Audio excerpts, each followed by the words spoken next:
things have to come and go, in order to appease the masses, the wife, the kids, mainly the wife.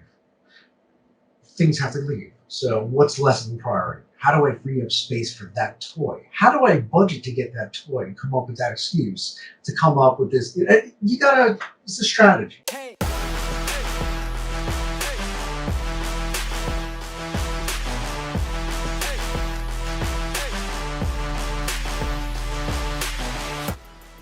Hey, Brian Nitto. Thank you so much for being on my podcast today. I'm super excited. Yes, thank you. Thank you for having me on board.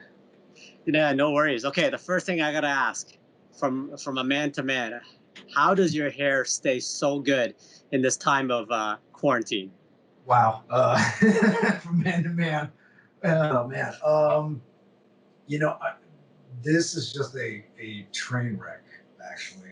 It's quite hysterical that I've been in the hands of my son, my 3-year-old son, under, his jurisdiction with the shaver, the razor on the side and everything. So we didn't really touch the top. It's kind of like he just kind of goes in there once in a while, takes chunks of hair out, some good, some bad, but mostly gray. The gray hairs are going, but like I'm at the mercy of his hands, so it's quite an experience, I gotta say. I think it's a little bit better now, 2 weeks later, but I think it's a fun experience for a 3-year-old to kind of have his dad and kind of play barber. I cut his hair too, so it's it's kind of, I guess, paybacks. But yeah, I don't know. It's his technique. Wow. Hey kid, you put the gray hairs in. You got to take them out. Yeah, exactly. That's why I turned 44 this year, and I'm like, wow, there's a little too much gray going on with the beard, the hair, the sideburns. I just gotta pull those things out. Just gotta bite the bullet. Yeah, I hear you. Well, hey, look, I'm just super thankful that I still have hair, as do you. So we're lucky. Yeah. Whatever the color. So, what's your secret? What's your secret? I asked the wife very kindly to, for the first time, cut my hair. She's been bugging. She's been asking. She's like, "Come on, let me try it." And for the longest time, I'm like, "Nah, I'm good. I'm ugly enough as it is. Hair is kind of like the only thing I have left, right?" But I mean, with and if you've seen the earlier podcast, you'll see it's like an afro. It's just like a big poof ball. So finally, I said, "You know what, honey, you got to get in there and do something." So the first time she did it, she kind of just did the sides, and I was really happy with it. But again, the top was growing just way too much like weed. So finally, I think last week, I'm like, just go ahead and try it out. And if it works out, it works out. It doesn't, I'll wear a hat. Now, did the thought cross your head of that, what if she screws up? Is that going to cause animosity in the house? So you were willing to take that gamble? Did you have even that thought in your head? Well, look at it. And cons. Look at it this way, right? I don't have a prenup, and she makes more than me, so I'm good. Okay. So divorce is not in the cards. Fair enough. Yeah, no, I've got a wife that I don't want to have that fight. She's like, yeah, no, I can do this for you. I'm like, no, I'm good. I'm gonna trust a 3-year-old. Now I see the back that you have an Arai helmet, so you're an Arai guy, as am I. Yes. How many helmets do you own today? 12. Oh my God, that's okay. Yeah. You beat me because I'm at 4. Well, that's the thing is like if you really, really appreciate Arais, and I have. I had to say I've had the worst luck at one point with motorcycles for 2 years. Arais were there to keep me safe, and they have a certain life capacity. So it's like I think it's like every 3 or 5 years that helmet isn't really up to the standard, so you should get a new one. So that's what I did. I just keep on upgrading. But I've got Scott Russell's over here. That's one of my favorites. I got to say that's more of a display than going on the head. I had him sign it a while ago, so it's all like, oh wow. That God forbid if anything scratches it, I get emotional. I don't want that. Right, I get it. So we had a little bit of a chat before this via text, and it turns out you've had quite a number of bikes, definitely more than me. You've got racing bikes that you've sold off. You've got street bikes that you don't have any longer. How many bikes do you have in your stable? I had a lot. And the irony was, I did a lot of things that you should not do when you're married, especially when your wife is expecting. And every time my wife was expecting, I'd get a motorcycle. And I would come up with the most bonehead excuse that like, no, it's for the baby. You know, when they become of age, that's going to be a gift and like a legacy. And she wasn't buying it. And she would tell me like, okay, get out of the house. You know, like I remember one key time, it was my daughter was being born. I brought home a custom Harley and tried to pawn it off. I'm like, this is for my son. And a couple days later, I found out I was having a girl. So that was the thing that kind of bit me in the you know what. But yeah, there was a towel and a toothbrush and a bar soap on the motorcycle and it was outside. And it was in January. And she's like, have fun sleeping outdoors.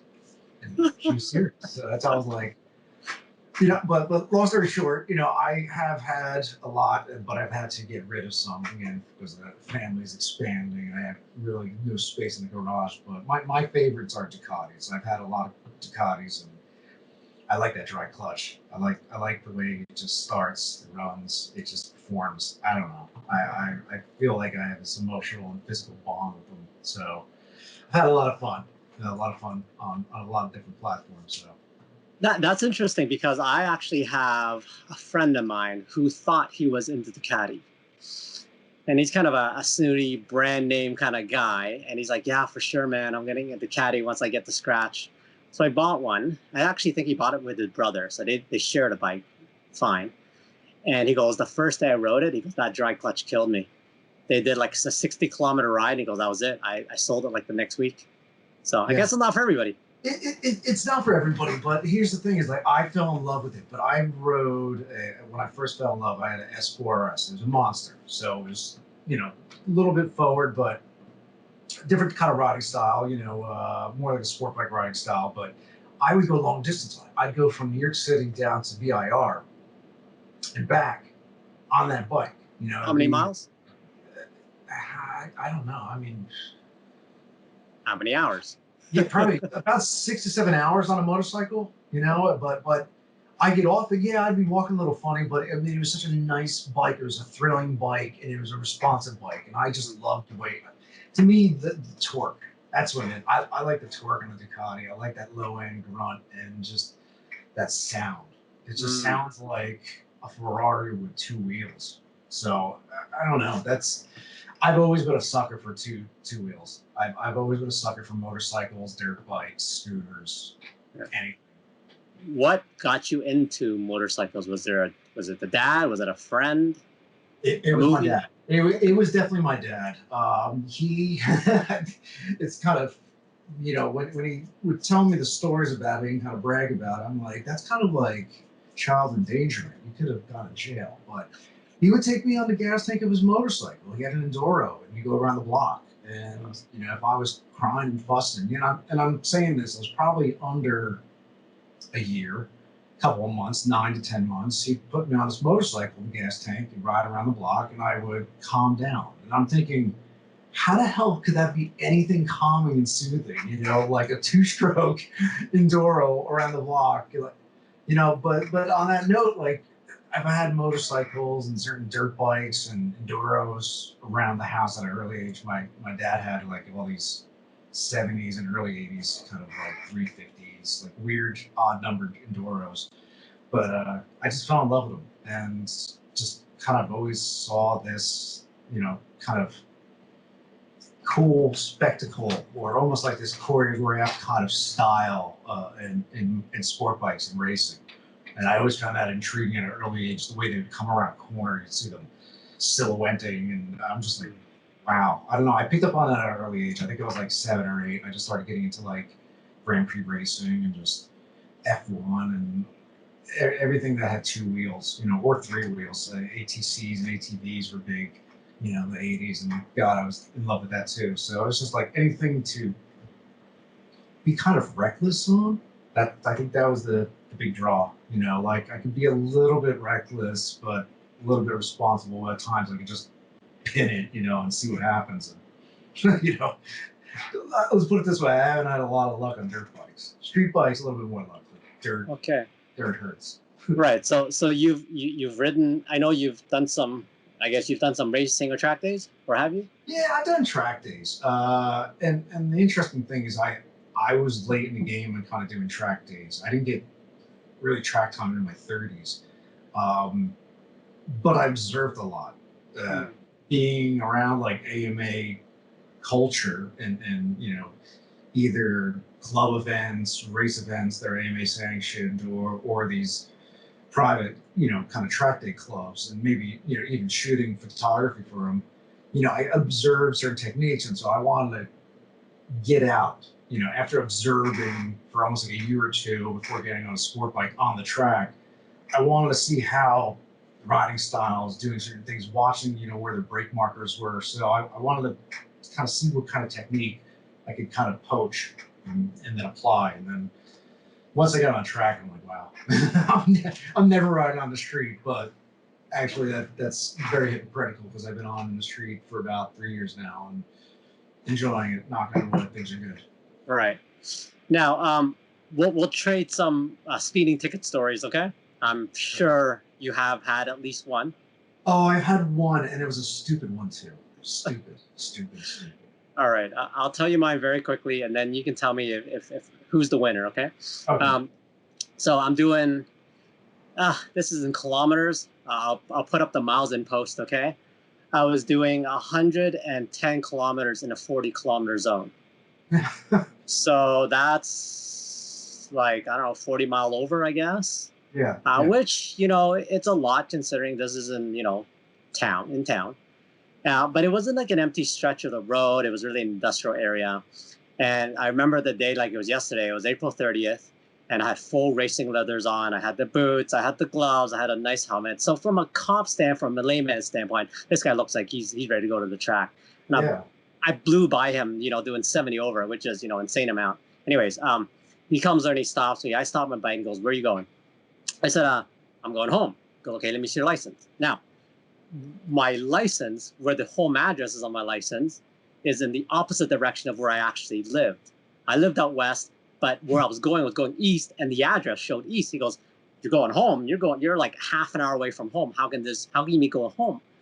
And I said, "Hey, you know what? It's an insurance scam. I actually put that address on my insurance just to say that, so I get cheaper insurance. I'm a moron, okay?" And the guy's like, "Interesting. So you don't live here, right?" And I, no, my live there. Can I interrupt? How long ago was this? This is about 10 years ago. 15 years ago. Okay, all right. So we got some time. Okay. But it's a while ago, right? This is not recent, right? Can't be prosecuted. Anyways, he goes, "Okay, so you're going too fast. You're lying on the insurance." And he goes, "What else?" And I said, "My sticker behind is also expired." Like, "Oh, nice." So we talked. "What do you do?" And I told him at the time I was working for AMD, and blah blah blah. "What do you do?" And he goes, "Oh, okay." And we talked, and he's like, "Yeah, I'm in the computers." Oh, I go, "Do you ride, sir?" And he goes, "Oh, my wife won't let me ride anymore," and blah blah blah. And then he turns to his buddy, and they talk in the car for a bit. And like, this is literally half an hour. And he comes up and he goes, "Okay, I'm gonna give you a ticket for $40. He goes, "But 40 Canadian dollars is like $20 US, right?" He goes, "I'd give you a lower charge, but I can't find anything else to charge with. I would have given you an expired license ticket, which is a little less, but you're not on your driveway. And if it was on your driveway, I couldn't give you the ticket because you're not moving. So the only thing to do is give you like an expired license sticker ticket or something, all for being on the road when you shouldn't have been." And that's it. See, you know what? I have to say that there's a big difference between Canadian police and the U.S., New Jersey police. That ended with a happy ending. I was thinking, wow, they're impounding bikes, they're doing something, they're cuffing you, some fake ID. Oh my goodness. Now, to icing on the cake, he goes, "By the way," he goes, "I don't show up for court dates. Book a court date, and I promise you," he looked at me and I goes, "I promise you I will not show up. Just don't go fast again." I'm like, "Yes, sir." Yeah. And we leave. What do you think his motive was? Do you think it was just quotas? Yeah, I don't know. What do they work on? Look, older guy. I wasn't being brutally honest. I wasn't being an asshole. I turned off my bike right away. I took my helmet off right away. I put my gloves on top of my helmet. I wasn't going to go anywhere. He knew I could. Maybe he started writing a ticket and then having remorse as he's writing it. Yeah. And at the end of the day, he used to ride, and he's not allowed to ride anymore. He knows what it's like to be young and dumb, right? So I think at the end of the day, I was a nice guy, and he treated me the same. I haven't had that much luck since. That's actually not true. I've had a lot of luck with speeding tickets. Yeah. But in general, you know, I got I lucky. I I didn't get a ticket for speeding, and I never will, because that's the thing is like where I ride, I kind of am aware of speed traps, so I'm not going to be doing anything stupid. But once again, I got a ticket, and I was doing something stupid. I actually passed on a double lane. There's a car, you know, and this is the one thing is I have to say as like a PSA to people who are riders, you know, or people that don't ride motorcycles, they drive in cars. And if there's a motorcycle in back of them and there's an open stretch in front of you, just pull over to the right, just slightly, put your hands on so that motorcycle can go forward. Because you know what? It would be an enjoyable trip with that car out of the way. So just think about your fellow motorcyclists, you know, motorcyclists on the road. Right. And that's what it was like. This lady just didn't want to pull over. And for like 3 miles, I'm like, my goodness, just speed limit is 50. She's doing 35. Sure. So I'm being mindful, but I just lost it. And when I lost it to go past her, it was right in front of a New Jersey State Police trooper, not just local police, a state trooper. So well, let's go on. I pull over, and he starts bullshitting with me about my bike and stuff, and I'm like, okay, so am I off doing what I just did? You know, like am I getting off of this? And he came back and he threw the book at me. He was like, by the way, oh my yeah, the funny thing is my registration was somewhat torn. And so he was kind of like, well, you didn't show proper ID. I'm like, no, it's proper. It's just a little afraid edge. Well, yeah, that's a ticket. And I'm like, oh God, this is gonna be expensive. You know, and I fought it, but you know, long story short, don't do anything stupid on a bike, regardless if your little old lady's doing 35 miles an hour and 50.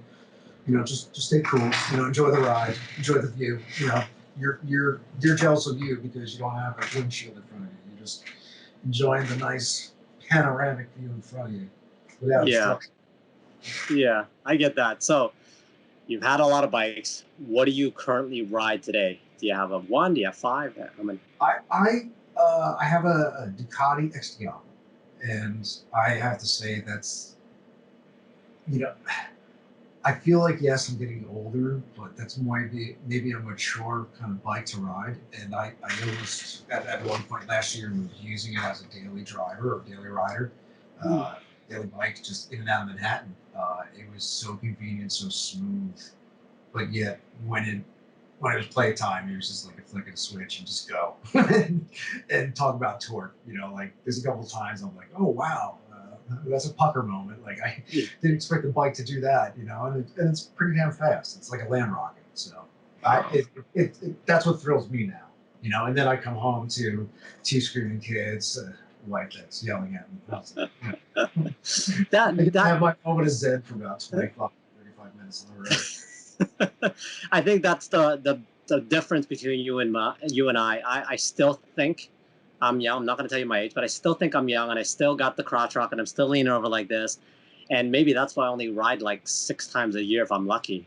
Well, what do you have? What exactly do you have? What kind of setup? Yeah, I still have a CBR 929. I didn't ride it for a bunch of years, but I stored it in my parents' place, and I still have it now.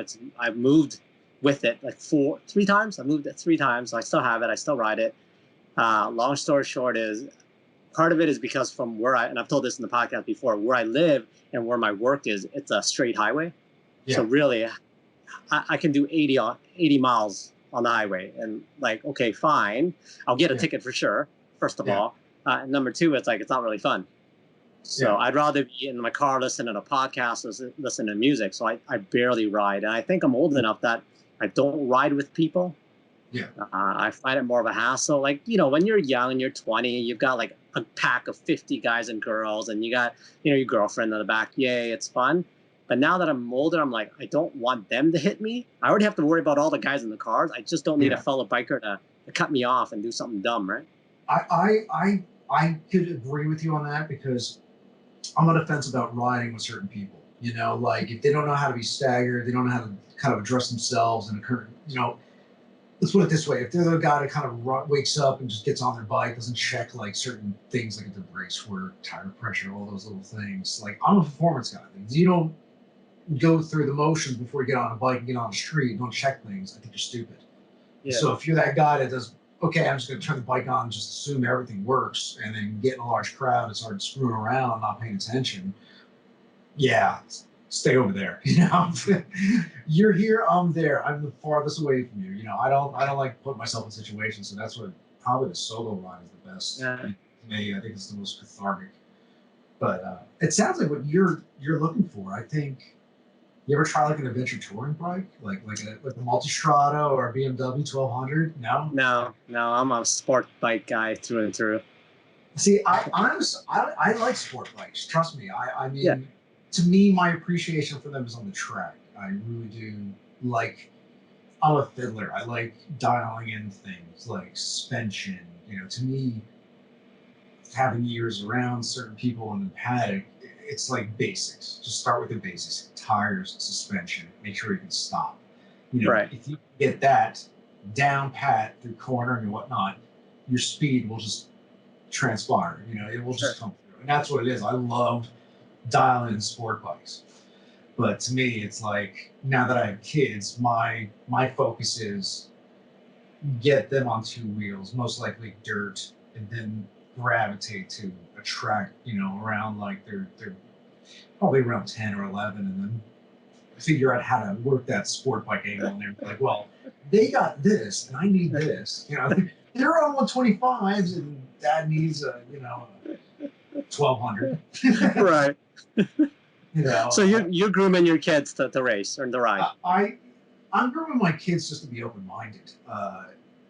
My dad and my mother weren't really fond of me getting on anything with two wheels. But it just so happened I did. It was just kind of like if I took the initiative, they weren't really there to kind of deter me. But I would sneak in on dirt bikes, friends' dirt bikes, and go ride. And it was where I grew up. It was like either you were a hick or a jock, or you went surfing. But when you did surfing, when surfing wasn't there, you'd always like ride dirt bikes or do something in the woods.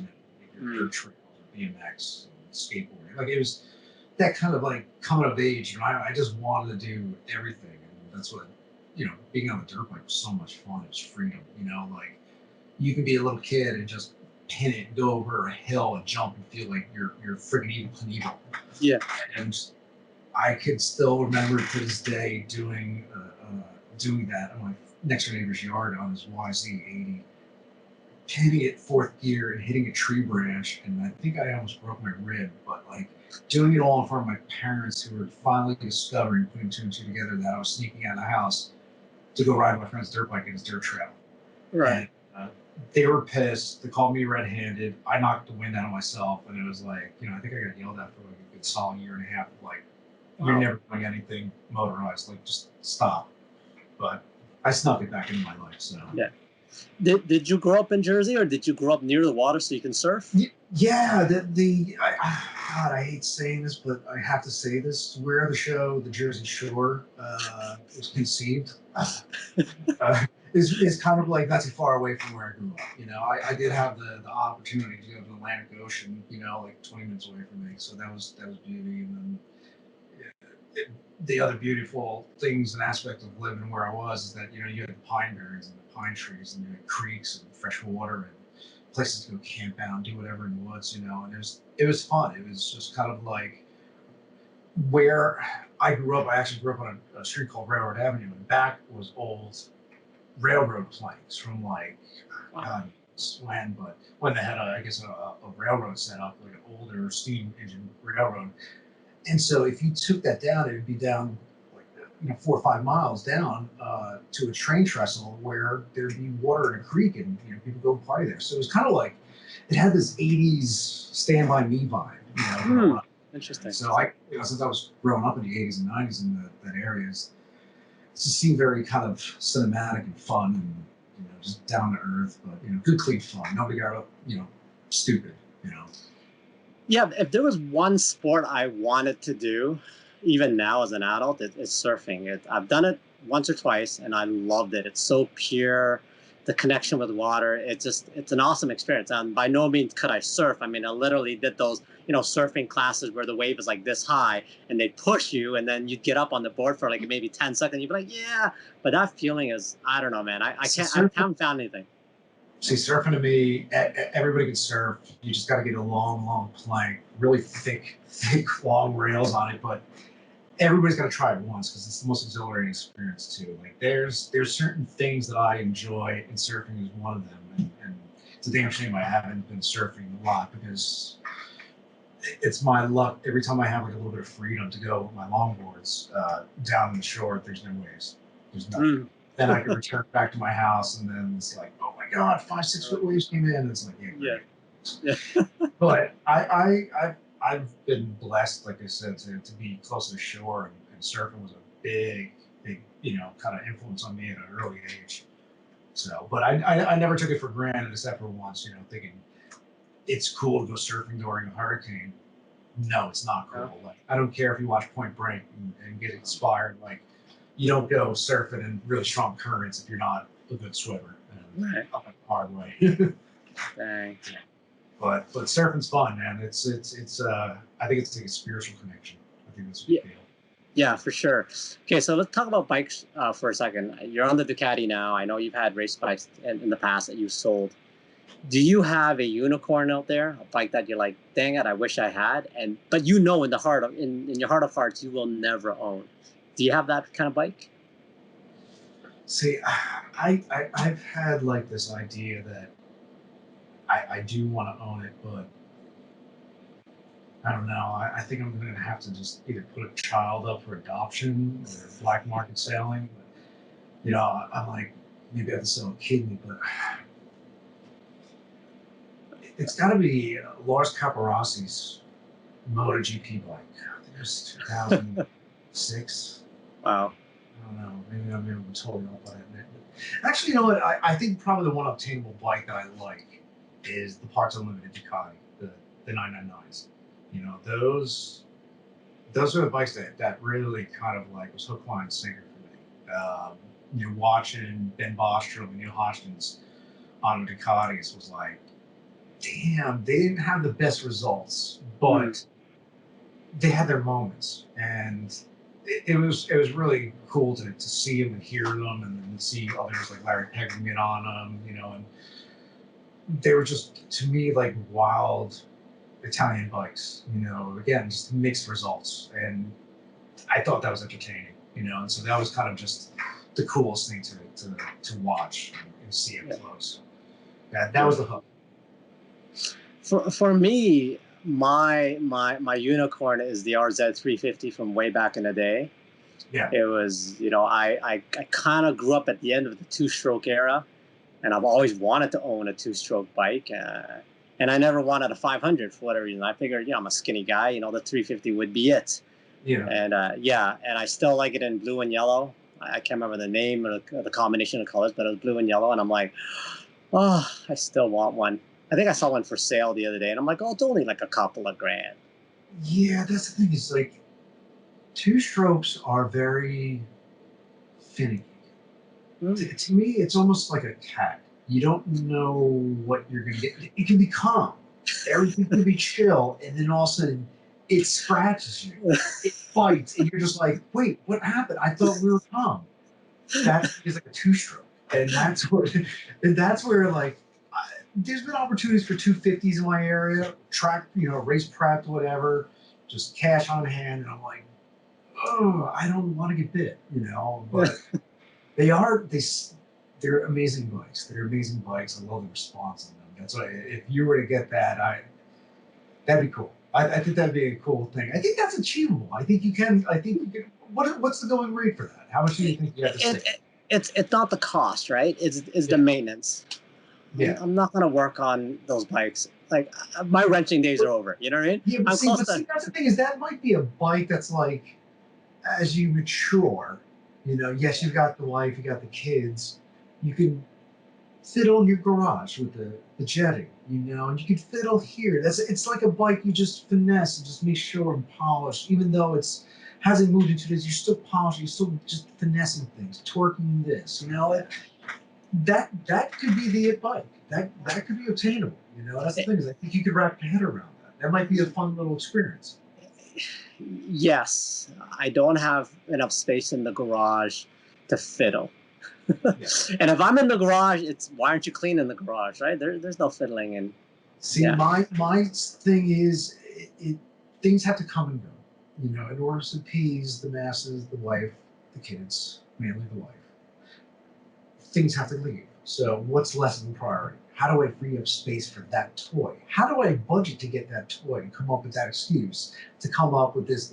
You gotta, it's a strategy. You know, make goals. all right. Maybe you know, sell some things that you just don't need or she doesn't need, and you know, split the costs. With the So sharing. so tell me a story where you were able to convince the wife. And I don't want any of these, you know, I came home with the bike and she had to live with it. Tell me an instance where you got to finagle and have the wifey agree to the fact that, hey, I need this in my life, and it's two wheels. When it's come to motorcycles, I've claimed that, and it really is. It really, you know, the thing is, I've never really won my wife over with motorcycles. I'll be honest, I can't come up with a valid reason why this is better than, you know, my college tuition for my kids, you know, my funding savings. So my excuses have been, and they're valid. It's just like every guy, you know. Listen, men got certain vices. Some have drinking problems, drugs, gambling. Some are just degenerates. My vices, I like to escape reality at times, thinking I'm professional, whatever, on a motorcycle, and just get the hell out of Dodge. And that's my freedom. That's my exit. That's my sanity. And when I can just kind of check out, I don't know, it's a weird thing. I probably do more thinking when I'm on the motorcycle than all, where I to concentrate on what's going on the road and react, but things are just a little fine-tuned and dialed in. And sometimes before, like, I go on a trip to a big project, I try to minimize the odds of me possibly getting hurt, you know, riding in the streets of New Jersey and New York and Manhattan. Sometimes I don't ride, you know, close to a big project or plane trip, but sometimes I'm like, I have to, because that's how I'm going to think clearly. Interesting. Right. It's gonna central everything, my nerves, and just make it calmer and suppressed and more. Okay, this is what you have to do. Everything's in line. Now go. You know, and that's I get the experience when I get off a bike. Even if the motorcycle broke down, you know, like I've been happy sometimes because I'm like, son of a bitch, you know, it could have been worse, but here I am. There's another story, you know, there's another chapter of, like, you know, spending time. And I think motorcycles are like kids, you know, you just, some are good, some are bad, some are spoiled, some talk back, you know, but, you know, it's always a moment. So I guess I'm luckier than you in that sense, is that I used to be a software developer a long time ago. I don't even want to tell people that I used to program for a living because I can't read a line of code. Anyways, the point is, for me, the shower is my sanity. The shower is where I go, oh my God, I just have to do that and it'll work. Yeah. So I think my thought process is a little bit cheaper than yours, I guess. Now, now to steer into another path, you know, it's kind of, if you think about it, it's meditation. But what level of meditation is that for you? Is that, have you ever tried like yoga or any kind of, you know, isolation where you just literally just turn off lights and sound and just concentrate? You know, what do you do to focus that besides your happy place? Yeah, well, for me, it's the late nights. I'm a late night person. I'm happiest when the house is empty or the house is asleep. So for me, that's fairly easy. But I hear what you're saying, and for me, you know, the bike is the fountain of youth. Like, you know, I get off that thing, and even if I'm not kneeing down on highway on ramps anymore, just hitting an apex where I'm like, yeah, you know, I mean, like it really does come down to, you know, like how dedicated you are to living a happy life, you know, and if I mean, I'm going to come off hypocritical because there's a couple times where, you know, I've stayed out late at night and then, like, yeah, I'm getting up at 6 in the morning to go on a ride, and, you know, kind of belching out beer or whatever shot I had that night prior, you know. But now I take riding serious, you know. I don't do anything late night. I don't not eat the night before or hydrate. You know, I make sure that when I get on the bike, I'm not a liability to myself or anybody else. But you know, I take it serious and I have fun with it, and I'm more in tune with being a little bit more responsive and responsible. And so I don't know. When it comes to motorcycles, I just feel just really grounded. You know, I just take things a little bit more seriously. You know, and that's what it is. I find that commonality with a lot of people that ride. And I'm like, it's cool. You know, just like the unspoken thing. I'm like, you're cool. Yeah. No, it's still like it is still the most enjoyable thing I do for myself. Yeah. Other than the podcast, actually, I really enjoyed. I mean, I just started the podcast. I really enjoy it, and I know you and Corey also have a podcast together. Yes. How did you start, and where do you want to take it? Well, you know, it all started off, and still is a goof. I say that in the most professional sense.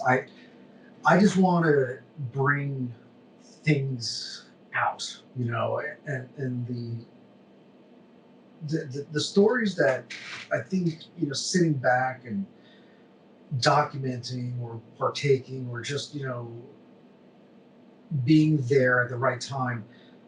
There's a lot of cool things that have been kind of missed out or misrepresented or just not even kind of just not on our radar. And that's one of the things that like Corey and I want to start talking to certain people that we know and enjoy working with at a professional level and a friend level, you know, that are inspirational and creative. You know, the timing of this is, you know, we're all indoors, you know, we're all you know, trying to be healthy and trying to stay, you know, COVID-19 free, you know, and the way to do that is stay in, stay healthy, keep yourself entertained, and that's what it is. Like, I think people now are experiencing a new way to get entertainment, to get content quicker.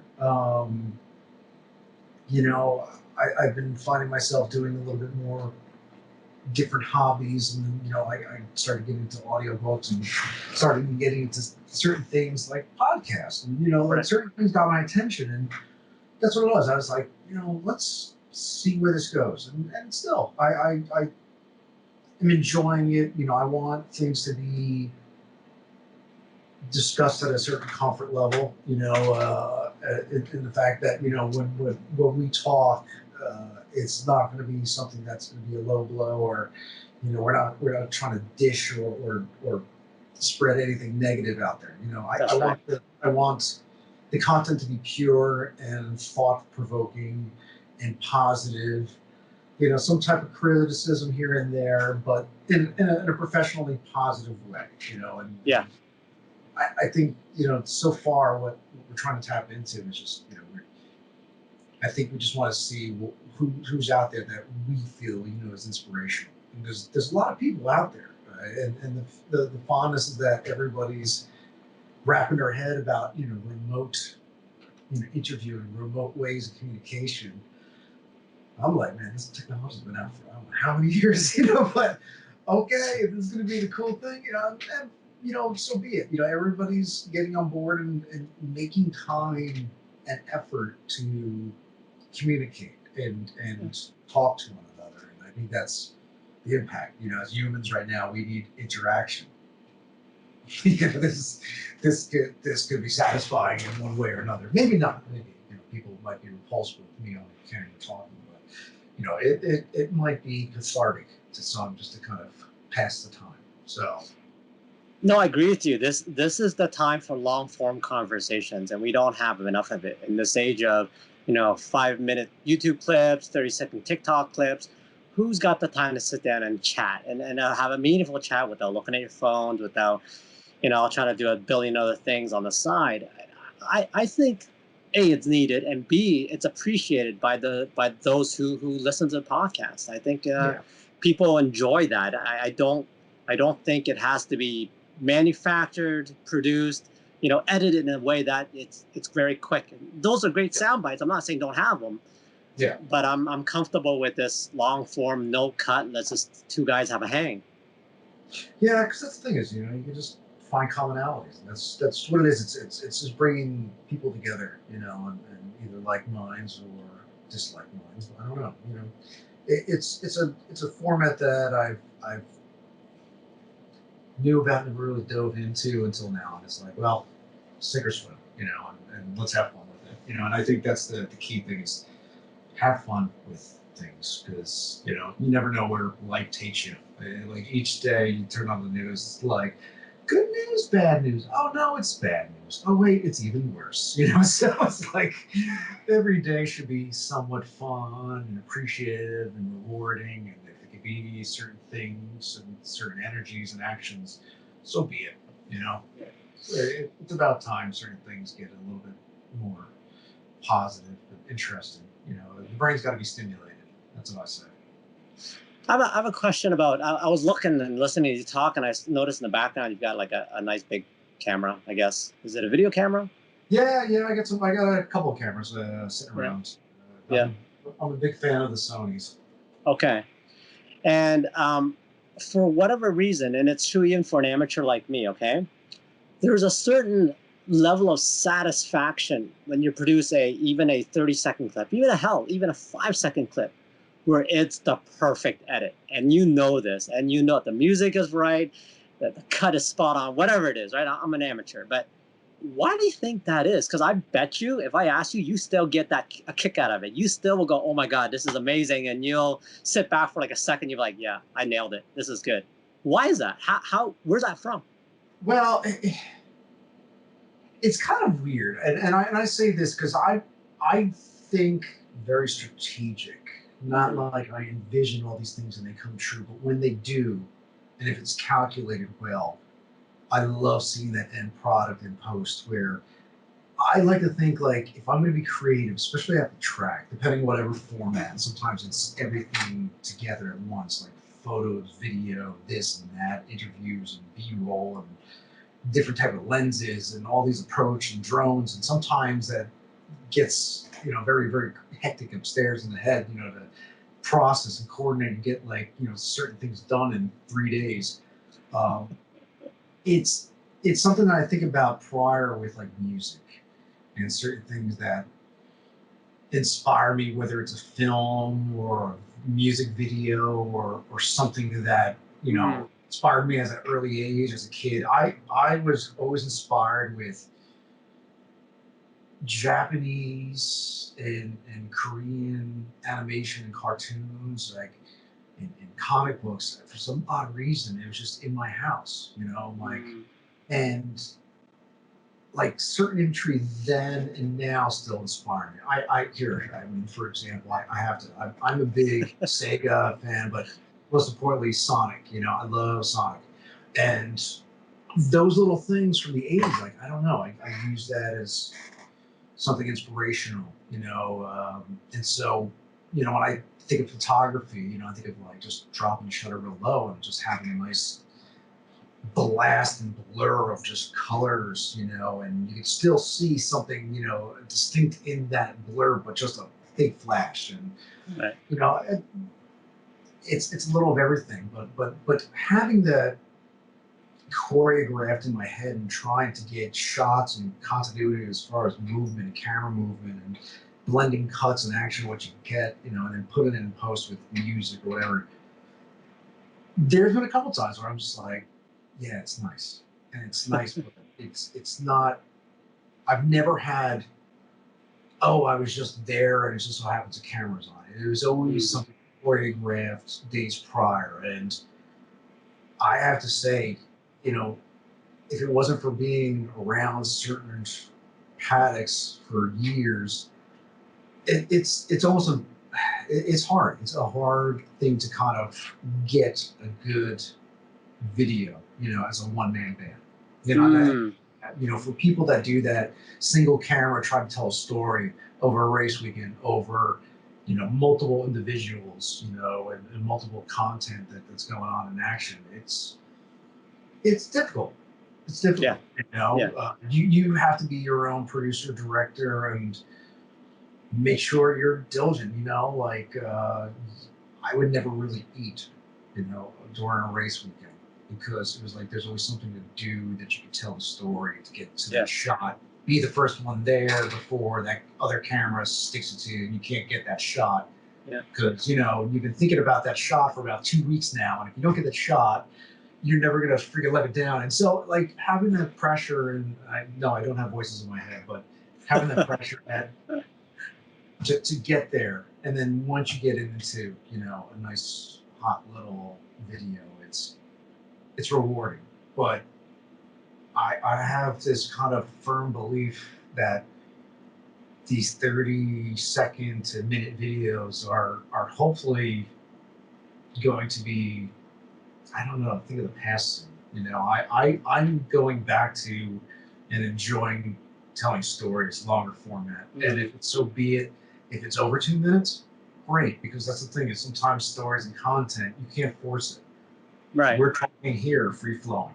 That's the thing is certain things, if you want a genuine, engaging story, it's kind of hard to shove it in 30 seconds to 60 seconds. I agree. Without it coming off gimmicky or promotional branding, Yeah. Then they've done that, so let's branch out and see what you can kind of explore.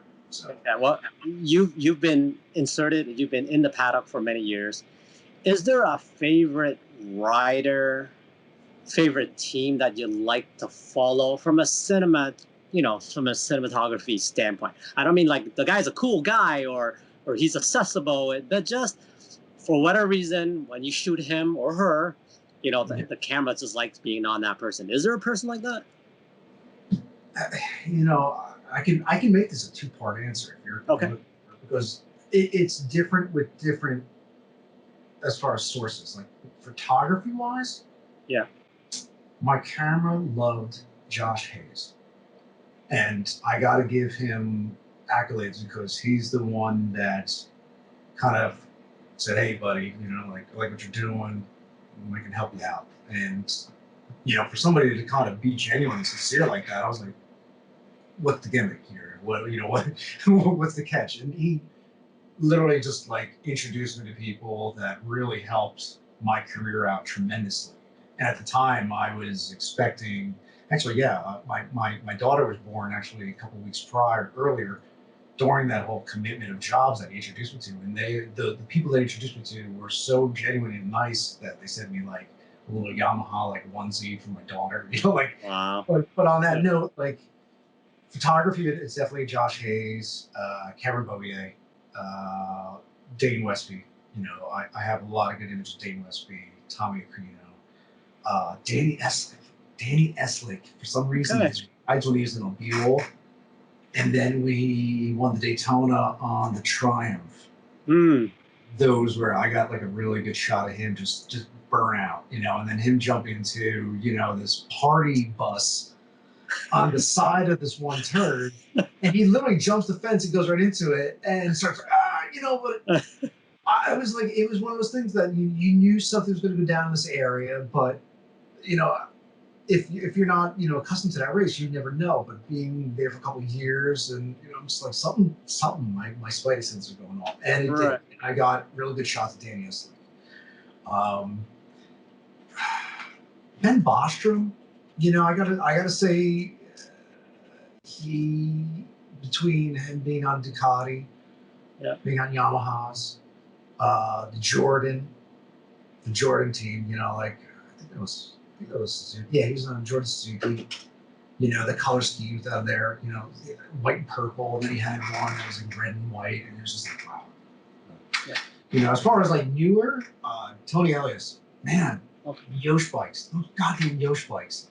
And that's where the video and photos, I did actually some drone footage for Yoshimura, it was right before they disbanded. And the bikes, the colors just pop.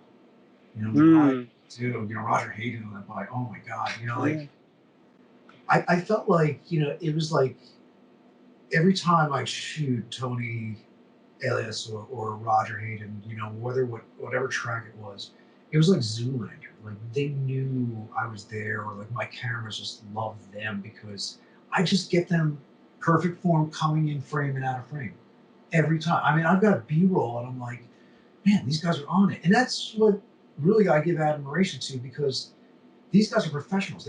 They're able to hit certain break marks and certain apexes at the same time every time, like no variation, but on it, precision.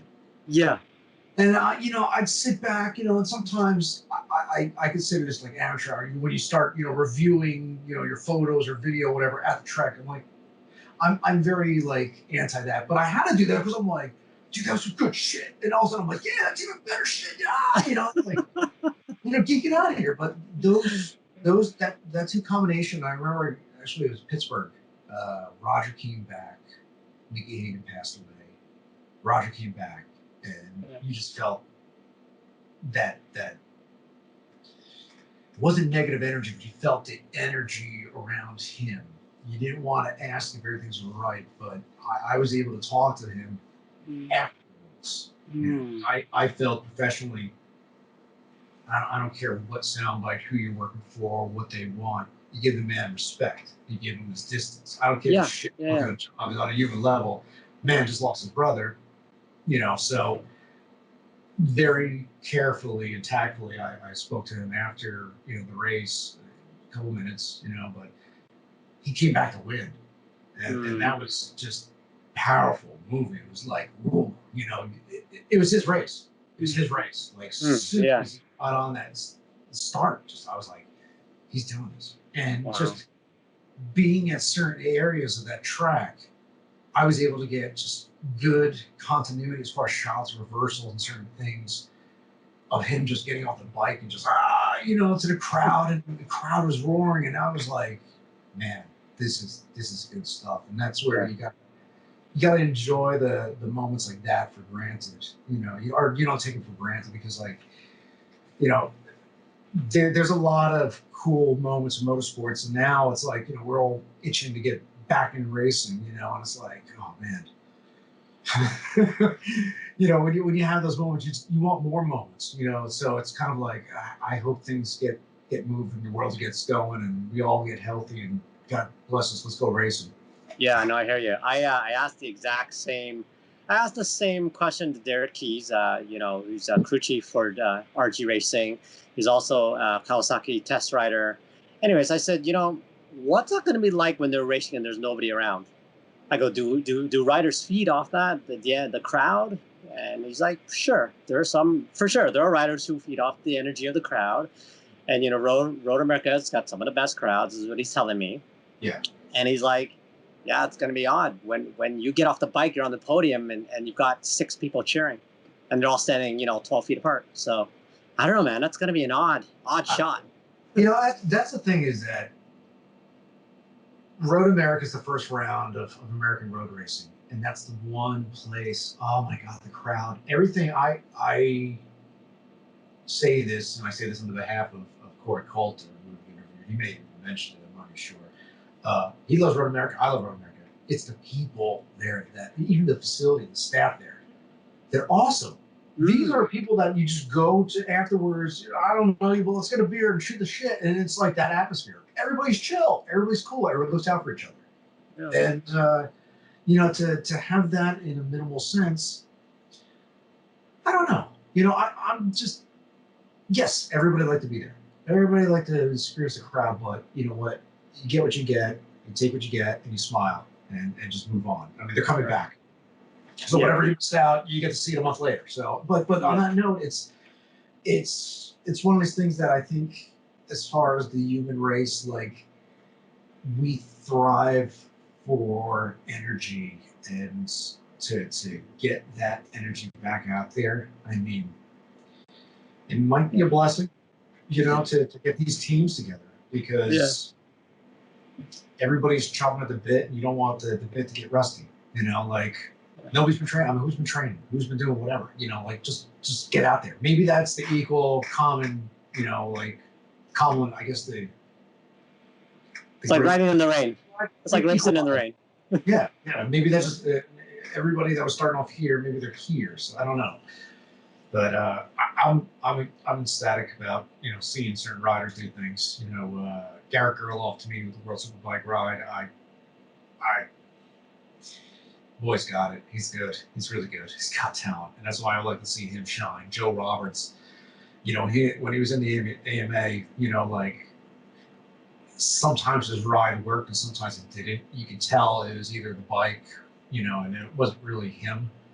But he's another one that exudes talent, and he's got really great backing. He's got John Hopper backing him. Wow. The Yeah. guy that at an early age achieved Yeah. MotoGP status. Rose to the ranks. Amateur series, and just getting there and doing it and proving to do it on a two-stroke. He started off on a 500 two-stroke, and the guy has been through a lot of battles with his health, being injured from riding, but still just pushes.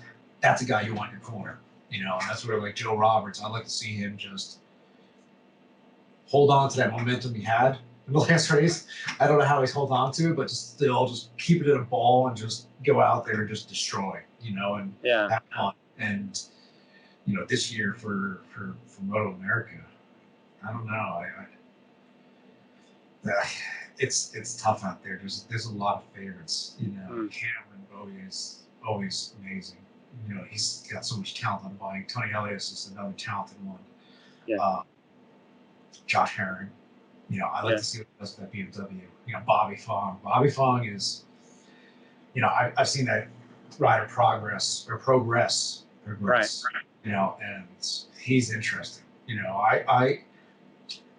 I think he thinks he's better on a 600, but to me, in my mind's eye, I feel like he's better on 1,000cc. So now that he's got that bike and he's got a superb team, he's got John Ulrich, the guy that's blessed Kevin Swanson, John Hopper, and all these other riders. I think Bobby might have potential. And that's what it is. I like to see them really shine. And you got Jake Gagne. Also on Yamaha, he's back in the series, and he's got talent. Corey Coulter could even testify. That guy, he's good. The boy is good. Right. It's funny. The tie-in with Jake is that my kids, watch cartoons, Disney, Pixar, whatever. Sure. Was it Turbo? Is the snail movie where it's Ryan Reynolds, the voice or whatever, but there's a character in there, and it's a professional driver called Gagne. And so when my kid sees me working on motorsports or whatever, motorcycle stuff, and Jake Gagne is on there, he goes nuts. He thinks it's Gagne, So it's like it's pretty cool to see these guys running, and actually for having Jake be running back here in the United States, he's got talent, he's got potential. So I don't know, it's gonna be quite interesting this year. See if we can just get out there. Okay, so I hope this is not an inflammatory question. I don't think it should be. Okay. But is there one guy in the paddock, you look at him and you're like, or a girl, you look at him or her and you're like, dang it, why is this guy not winning everything? He's got all the potential. He's got all the gifts. It might not be on the right bike, whatever it is. But that, 9 times out of 10, he should be at least on the podium. But he or she's just not getting the result. Is there somebody like that you like looking at you and seeing the way you practice and race? I'm surprised you're not getting better results.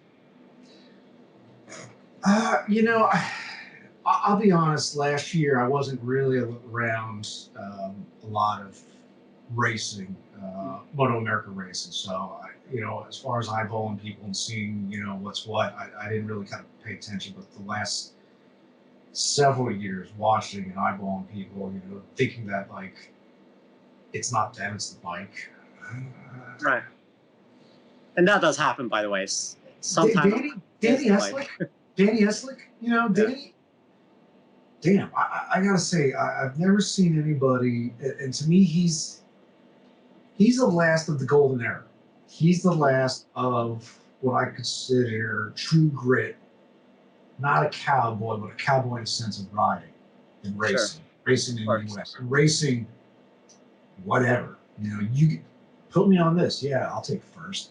That kind of just I don't care. Just throw whatever. I'll just make it work. And he does. And that's the thing is I feel like Danny, if he has a really good ride, damn, he's still got some years. He's still got some years to really to do it. And that's I've seen him ride whatever. Some good, some bad, but He's got it. And I don't I, know. Go ahead. I was just thinking. I mean, that's as much of a, as you said earlier, as much of that is as much of a curse than as it is a blessing, right? Because some people just have that ability to ride around the problem, or Yeah. hide the issue, right? It could be just one extra click, and they're like, screw it, let's just go with what we got. Like that does happen. I mean, Yeah. I see this in a very nerdy way. That happens in software development, right? Yeah. You'll create a product and you'll be like, okay, it's missing 2 clicks, right? Or I have to do an extra 2 clicks for the product to work. Yeah. But you don't go and fix that because you're like, it's only 2 clicks. Who's going to complain? It still works, Yeah. right? So sometimes that is a curse to be able to ride anything and be fast on it. Now, let me ask you this. That line of work, do you consider that to be somewhat in a little aspect creative? Can you be creative doing that or no? Is it pretty black and In white? in 2020, and I have a bunch of interns that I coach, and that's what I tell them now. I go, in 2020, you can't be a guy that programs a spec. Back in the day when I was young, they'd give you this document. They go, here's what the product manager wants, and it'll be A, B, C, right? It'll be like, make a red button, a green button, and a blue button, and you do not deviate from that, right? God help you if you try to inject like, oh, this is not the right color green, I want to do something else. People is gonna go ape, right? And forget the fact that you go, hey, I'm red green colorblind, so this red and green combination is the worst combination you have, right? But in this day and age, you do have to be creative and you do have to be thoughtful in every feature that you implement, and you should be challenging the product management team to say, hey, you know what, this is not the right flow. Yeah. Because I find it interesting because some people that I know that are into photography and videography or cinematography that you have other day jobs and their other day jobs aren't creative, and so that's what they figure that's the escape. They need to be. I feel like humans, we have to be creative in some aspect, where it's minimal or maximum of dedicating funds to photography here. Photography is never cheap. It's always quite expensive. Yeah. Getting the latest lens, doing certain things, adapting, whatever, it can be quite expensive. So that's why. But it's interesting. Some people do find a little creative niche in their daily jobs, and it's satisfying. And some people yearn to be creative and pick up a camera. So. Yeah, is that how you started? You just wanted to have your creative outlet be expressed? Yeah, I feel like a nerd. And I say that in the sense of I would always be fascinated with TVs and going from point A to point B to point C, like with beta decks. Okay, this is how old VHS, Super VHS. All these things, laser disc. How it's getting routed and things. And so I've always wanted to just record and be creative and get content from point A and just do things in a different format. I've always been fascinated with film, especially photography. I was involved in my college school paper, just as a photography in a sense, but just the stories were kind of fluff, like whatever, there was a good thing in college newspaper series. So here, go. Here's your assignment. Go take a photo of this one, and I just try to have fun with it. And I wanted more, and that's what it's kind of slowly been just throughout the years, absorbing and learning and failing. Failing is one of those things that I could say is a term that I've used quite often, but I feel like I got to fail in order to learn and try and not do that again. And I've been enjoying the learning process, and I always figured every year's a learning curve. You got to learn something new, a different little edge, and that's what I like about it. Just keeps you on your toes, keep you challenged, and always kind of have to have a creative mindset flowing. You don't want to get that clogged upstairs. You always kind of have to be thinking on your toes. Right. You know what? I want to go back a little bit ways. One of the things you said earlier that you're really interested in animes and animation, right? Anime. I don't want to sound stereotypical, but as an Asian guy, I never watched anime. I think the only series I ever watched, the only movie I ever watched, okay, everybody's seen Akira, fine. Other than Akira, I've seen Ghost in the Shell, And the only anime series I watched was Samurai Champloo. I think that's the name. Okay. What's your favorite, and what do you recommend me burn through? See, I look at it as a technical thing. You know, I was a big fan of cell animation. To me, that's a dominant art form because one show that really I was just enthralled with because it always came on late night and after having a couple of drinks or whatever, you know, I was like, oh, this is cool. And it was Cowboy Bebop, and it was that mix of cell animation with computer CGI, computer graphics and stuff. And that was the cool cusp of like, okay, this is changing. You know, this is, you know, things are getting modernized. You know, with Pixar and all that, it's going to be computer generated. The art form is going to be lost. And so I was a big fan of the art form. Speed Racer, you know, Lupin, all these other like older Robotech.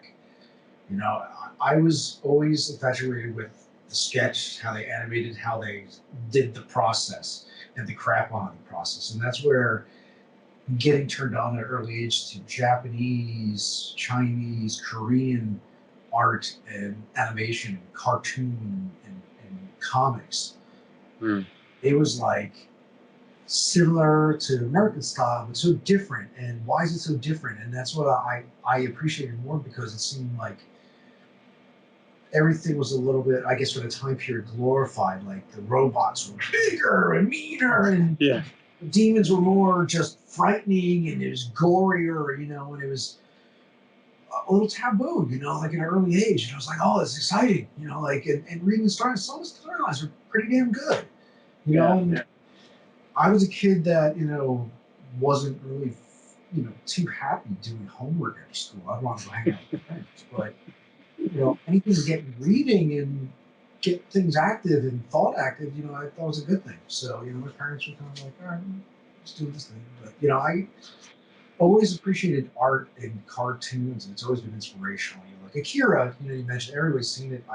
I love the motorcycles. I love that mecha design, that shapes, and that's what, excuse me, I as a dreamer, I envision, you know, everybody's like, oh, so we're supposed to have hyper boards and, you know, those cool Nikes that Marty McFly wears in Back to the Future. We're supposed to have those self-lacing shoes. I want to see motorcycles like that now. Like, I want to see I'm sorry, Tron light cycles. You know, call me a whack. I want to see Tron light cycles. I want to see them racing. I want to see something in a stadium. I want to see something different. You know, maybe racing motorcycles, electric bikes. Think about it. What's your exhaust? What's the output? Why can't you do that in a stadium or any kind of indoor or whatever mechaplex complex thing? Right. You know, street racing. Do that. Shut down New York right now. You have a pandemic. You can you can have a motorcycle race on the streets of Manhattan right now. Yeah. Do it. You know, it'd be a cool time trial. But I want to see something. I want to see something cool, futuristic. You know, being the happening in, you know, the scene in about 5 years. You know, I'd love to see motorcycles really transform. Yeah, I think I don't know. I asked the same thing about I asked the same thing to Valerio Piscini, who is you know, works for Moto E, and he's got a podcast on the Energica bikes. And I asked him, I said, you know, you're losing 50% of the excitement by losing the sound. But he says no, the racing's amazing, and the series, you know, has legs. Like, so I don't know. It is an audible sensation. I mean, you think about the cinema, you think about anything, whatever. There's video, there's audio to complement. I think with that, maybe it's more visual, you know. And I think my biggest beef is with certain things that are done here in the United States as opposed to overseas. Jumbotrons, access, you know, Circuit of America's got plenty of vantage points to see great racing, you know. And you can really make a day or a weekend of it. You know, some tracks not really so much. You know, it's not really thought out as far as like the spectator. You know, so you know, certain things like that I'd love to see embraced, where you know you could see and enjoy maybe in a stadium. You know, maybe something that's a little bit more convenient. You can watch those e-bikes, and maybe have the audio piped in. I don't know. Who knows? You know.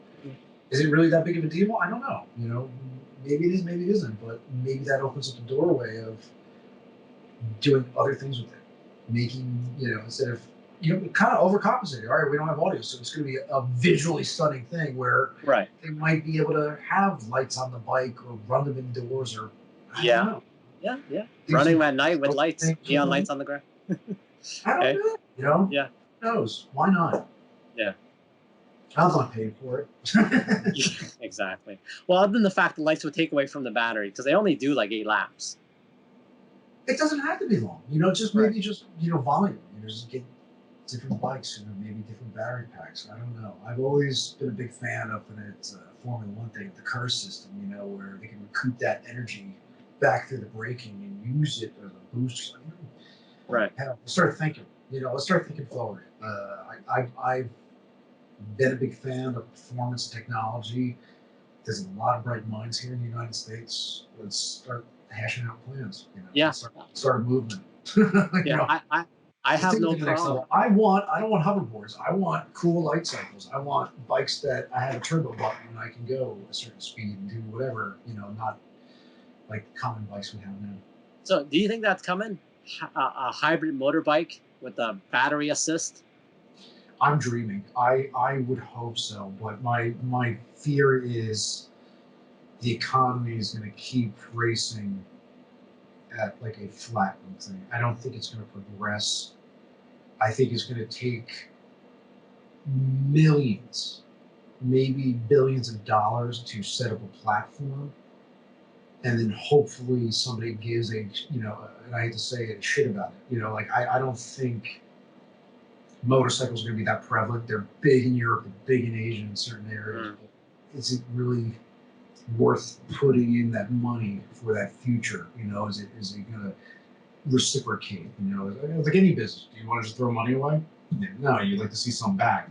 But who's going to take that gamble? Who's going to take that risk of making motorsports more evolved? I like to say like Oval. Brandon Crutu is working on the Oval Mini Cup series, and it's great. It's great because it's something different. I can see that being a future. And that staying and making current and evolving. The sport better and better. But I don't know. It's who's going to take the first step? Who's going to be able to fund it? Who's going to be able to expedite it? Because everybody wants to, we want to make motorsports, great again. We want to do this. We want it to be, like the good, like the '90s, in the early 2000s. But who's taking the initiative? Who's really doing it? Everybody talk. Who's walking the walk?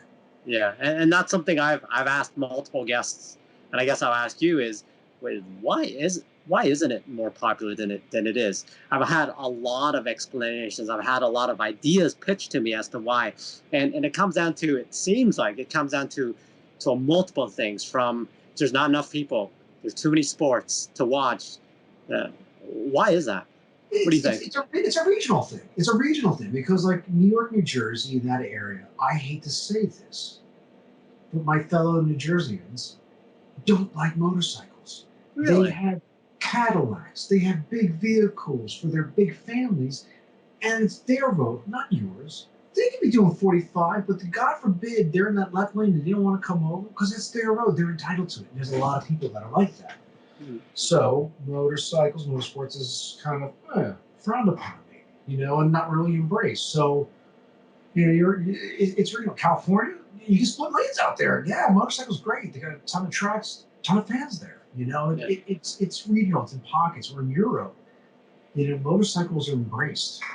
It's a way of life. It's a way of going from A to B to C and grocery shop, do whatever, go to see friends.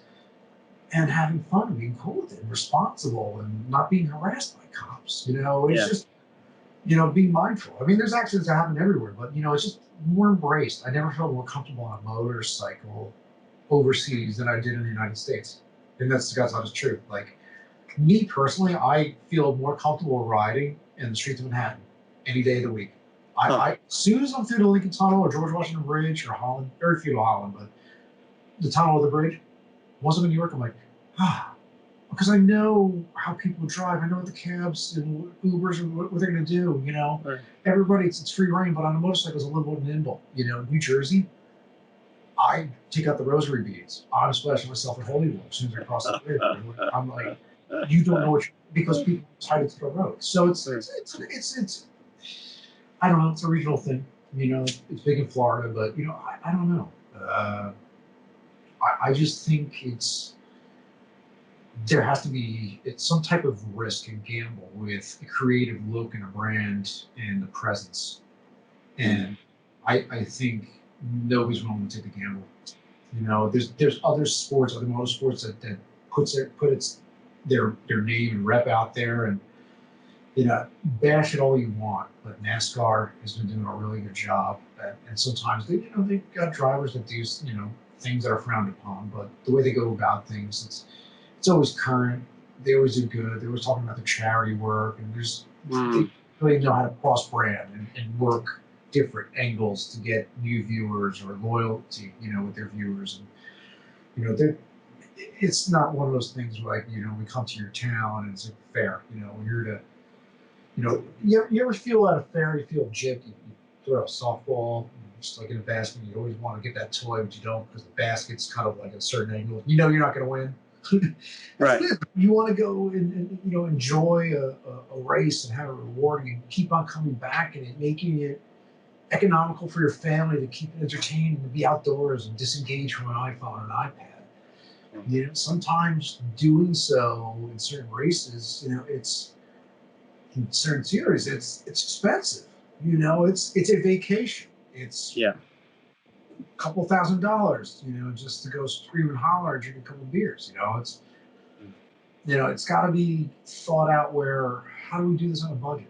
How do we do this where we don't just go to one race, we go to four? Maybe we catch the last tail end of the last four races. So when the series is hot, whoever the champion is going to be decided at these races, we're going to be there. But I don't know. It's got to be. I don't know. There's got to be something that I think a little bit more thought with your viewer. You can't just go here, be satisfied with this. You kind of have to, in this market, in this day and age, everything is customizable and options. I don't know about you, but I've used to go to like hockey games.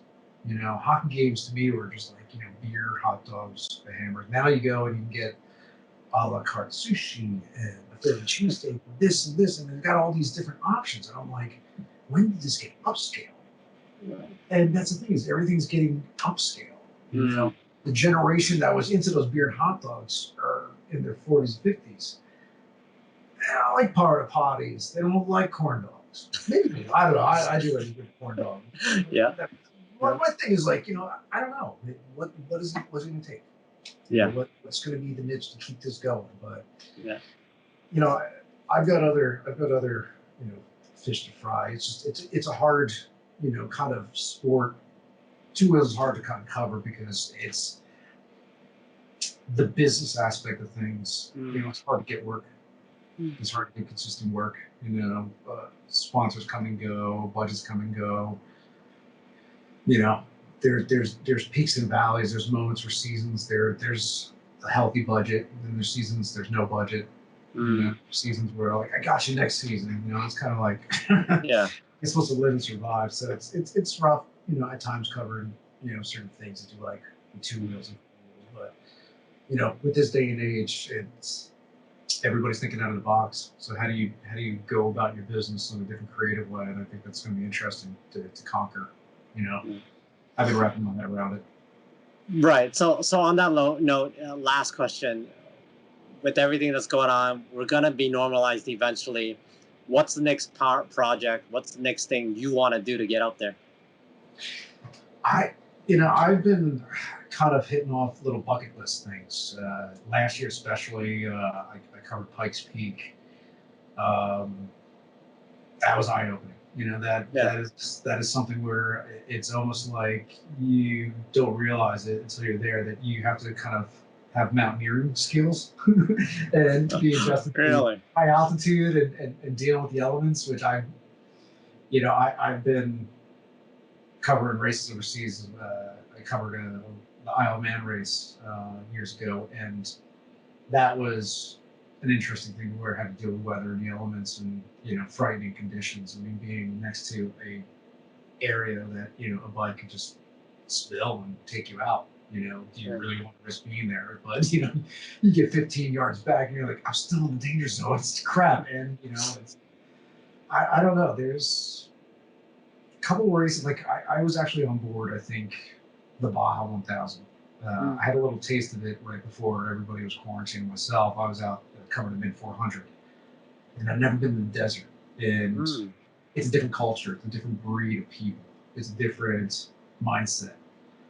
And I got to enjoy some of the racers and riders out there, and I'm just like, man, they're badass. They're badass in their own way. They're just laid back. They're just cool. But I think you have to be because of extreme heat. I don't know, on a temperature level, we're just a different demeanor, unfazed, just chill. And that's the one thing I like about working in motorsports. You come across 9 times out of 10 chill, cool people. I've never really had like a moment where I've left upset or something abrasive happened where you're just like, oh, that was awkward, But no, I've always had like really good times in panic. So, but I don't know. I was thinking about going back in the desert, covering the Baja 1000. Coda this year with MotoGP, but I don't think that's going to happen. I've been getting a kick out of super hooligan racing, which has been. It's like roller derby meets Harleys, and to see it play out, like the one thing behind a camera, you don't want to be in the camera. You don't want to be a part of the scene of the story, of the footage. And so, when you got a shotgun mic, it's going to pick up whatever's in around. So you don't want to be like going, oh, being the play-by-play on the side of it. But with super hooligan, you see people that collide and go into these accidents. Again, low-speed accidents, but you're catching yourself saying, oh, and I'm like, oh, I shouldn't be saying on camera, and 9 times out of 10 when I'm shooting like slow-mo, high frame rate, like it's not recording audio, so that's the good times where I vent. I'm like, oh my God, he just and there's times where they just get up and just fight, and I'm like, did he just deck him? Holy, and it's a common thing. I've never experienced that ever. The one time I got to see something play out on the track where I was like, oh shit. It was down in NOLA. I think it was 2013, 14, where Michael Barnes and Tyler O'Hara were riding on the XR 1200s. And it was the last turn, and it was for the championship. And Tyler O'Hara was putting his hand out and didn't know if he was trying to chop the throttle or hit his front brake. But his hand was out, and I was just like there, just capturing it, and I was just like, "Oh shit! Like this guy could be hurt, And I'm looking at this like, oh my God, is he gonna hit his brake? What's gonna happen? And it was like, it happened so fast, And I remember getting the series of photos and stuff, and it was just kind of like what happened behind the scenes, the altercation and stuff, and I was just like, damn, that was fucking heated. Wow. You don't see that in sport bike racing. You don't see. It's weird. It's almost like the gentleman's sport. Yeah, you get mad. Hey, listen, you freaking stuffed me on that turn or whatever they may talk about in the press conference, but it's done. Yeah. It's done. That moment they say it, they move on. You don't ever see. Yeah. So seeing that back in the day and then seeing super hooligans now. I mean, last year at Sturgis. My first time at Sturgis. And it's that beer drinking Harley guys, 12 o'clock in the afternoon, they're feeling great. And you're just like, what the hell am I doing? I don't want to be surrounded by drunk people at 12 o'clock in the afternoon, 90-degree heat, and now I got to cover a race. And there was fights, the guy took the guy out, one guy jump started. The guy jump started, and the I guess you could say the race director flagged, but turned around and said, yeah, no, you jump started. And the guy's like, no, you're wrong. And the guy's like, screw you, and blah, blah, blah. And he fought the flagger. And I was like, wait, what? It's the hockey of motorsports. It stopped the race. Like, everybody got off their bikes at the line. They, put their bike down and just ran over trying to break it up. And I'm like, this is insane. But insanely entertaining. And at the end, they all shared a beer. That's the one thing I got to say that at the end of of every race, whatever. If there's any animosity or something that happens, it's a fist fight or pushing or shoving or saying something about somebody's mother. There's a beer that usually follows, and hey man, see you next round. Sure. And move on. Oh. And that's so manly and so cool and so admirable that they just all right, whatever. Again, it's the hockey motorsports. We race another weekend. Right. That's cool. That to me is like that rodeo pit bull rider kind of just badass. I'm just gonna get thrashed and just keep the fun moving and keep the carnival going and just like that's what it is. To me, I got a kick out of that last year. That was just different and refreshing because you never know what you're gonna get. And I think that's one thing about motorcycle racing and motorsports. Sometimes it's choreographed, when bikes are coming around a corner, you can see certain things, but some things that are spontaneous, you can't recreate that. That's just a, one-shot wonder. If you're not there, not focused, you're not ready, you're just going to, what will happen? And everybody's talking about it, and you'll be like, oh, I just freaking missed it. And that's the one thing that's just like, it's cool to just participate and be in it, and if you can be in it and just enjoy it. And that's why. And that's why you have to learn to not check your photos, right? That's a big no-no in wedding photography. Never check your photos. You just can't. You just have to.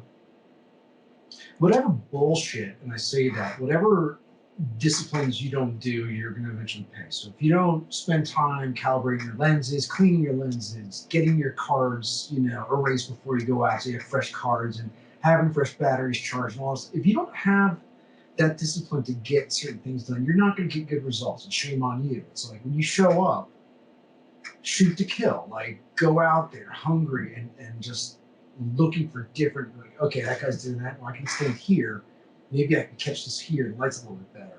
That bike, he's coming out of the turn, so he's a little bit more upright, so maybe I can be at this angle. It's a constant challenge. You're constantly thinking, and that's the one thing is it's, I don't know. I mean, I kind of get upset when people think, oh, you just twist the throttle and just hold on. No, it's a lot more than that. It's thinking. There's everything that's surrounded that sport. There's intelligent people being a part of it, and that's the one good thing is that kind of having this experience of being around 90% more American road racing. You're around intelligent people. Currently at the track now, 4 or 5 years ago, whatever, a decade ago, there was never a dip where it was like. Everybody's smart. Everybody brings their A game there. The riders, the people on the track, the series itself. There's a lot of intelligence and smart people bringing their A game there, and that's the one thing I like, and it just keeps everybody just focused. And I think that makes maybe like on a Sunday afterwards enjoying that beer with everybody that much better. It's like we were all in it, in it to win it. Make sure things went good on whatever end, whatever facet you were working there, or just making the good times keep going. That's what's cool about it. Well, Brian, that was awesome. How do we follow you on all the social media stuff? How do we find you? I'm I gotta say I'm not sure what to do as far as social media because I try to put content up there that's relevant. It's mostly through Instagram. High frame rate drifter is my handle. I've got my website 55productions.com, and then I've got YouTube. I got a couple channels on there, 55productions.com, but I try to focus on stuff on Instagram, but I think I'm going to start trying to look for longer formats. So I don't know. I'll keep everything kind of posted on social media, what I'm going to do, because I think this is the time where I think everybody should start experimenting. If you've got that creative itch, you got that focus, that drive, and you're thinking about making something happen, now's the time. Life is kind of paused. And maybe it's paused for a good thing. Maybe it's like get off your ass and try something different, and stop talking about it. So I don't know. I'm gonna start dabbling with some things and see what can come out of it. Yeah, that sounds great. And your podcast with Corey Coulter is. Well, it's a Jersey slang that I constantly hear. It's a long story, but I'll give you the short version. Whenever I used to go on interviews, I never really liked being in front of the camera. And sometimes you have to be the one-man band, or you have sports talent that's on air that's fresh, very junior. like to think I'm a well-seasoned person behind the camera, and sometimes you got to coach talent, and so you hear players or whoever, come to me and just, who the fuck are you? Who the fuck, and I'm like, Yeah. I'm Brian. I'm with, CVSSports.com, and they're like, who the fuck, what? And they're like, and so I get that look like, huh? Yeah. And so, I kind of just put a more of a New Jersey kind of twist on it and just made it just one word, it was who the fuck are you? Because I get that a lot, people are like, who the fuck are you? I'm like, oh, I'm working with this one, and and I get the good content. I'd have a lot of fun, but it just kind of like seemed appropriate. So it's arrogant, but I think it's kind of fun to do, because some of the people that we've had on camera, it's like, it's not insulting them. It's kind of like, we know who they are. Their name. So Right. they're I don't know. It's a show to have fun. Like I think I said earlier, I would like it to be fun and lighthearted. So to me, that's the most fun, lighthearted thing to say. Yeah. I don't know. I've got a warped sense of humor, so. No, it's all good. Me too. And I haven't listened to every single podcast. I've kind of just went through a couple I of them. haven't listened to it either. The lights are on, but no one's home. Trust me. Oh. It's all 4 or 5 viewers. They're all relatives, and they all say, "Wow, you're really hairy. Did you ever shave? Did you shave your ass?" Yeah, my 5 o'clock shadow happens at 1 p.m. I know, but There you go. There you go. Yeah. Or they want me to join some pyramid scheme. That's one thing I get is feedback. Hey, if you're interested in this, follow this web link. And I'm like, Right. I need extra income. Oh, because I've got time on my hands. Okay. Yeah. Exactly. I hear you, man. Yeah. Okay, well, it's been great fun. I had a blast. Do it again. You got it.